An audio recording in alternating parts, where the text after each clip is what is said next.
বারসলেনপুর Vidyasagar recreation ক্লাবের ব্যবস্থাপনায় ও আয়োজনে 40তম বর্ষের আজকে খুঁটি পুজো অনুষ্ঠিত হলো। আজকে আমাদের মধ্যে উপস্থিত ছিলেন রামনগর এক পঞ্চায়েত সমিতির সভাপতি সম্মানীয় নিতাইচরণ সার মহোদয়, উপস্থিত ছিলেন বিডিও পূজা দেবনাথ মহোদয়া এবং ক্লাবের পক্ষ থেকে সম্পাদক, সভাপতি, সদস্যা প্রত্যেকেই আমার পক্ষ থেকে শ্রদ্ধা, শুভেচ্ছা, অভিনন্দন জানাই।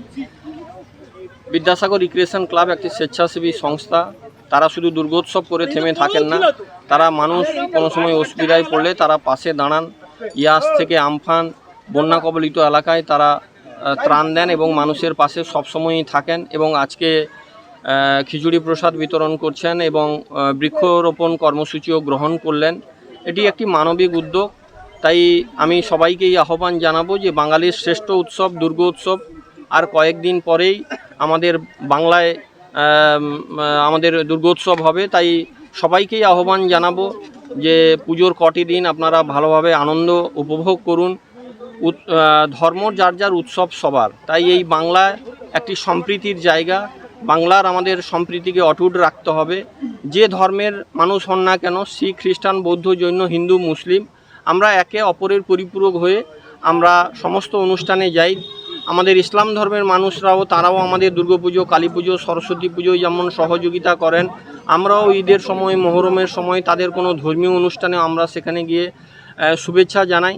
তাই বাংলা একটি সম্প্রীতির জায়গা এবং আমাদের এই দুর্গোৎসবকে কেন্দ্র করে আপনারা জানেন যে বহু বিদেশি পর্যটক বন্ধু এখানে আসেন, তারা বাংলার এই শ্রেষ্ঠ উৎসব দুর্গোৎসবকে দেখার জন্য। আজকে আমরা মমতা বন্দ্যোপাধ্যায়কে নিয়ে গর্ব অনুভব করি।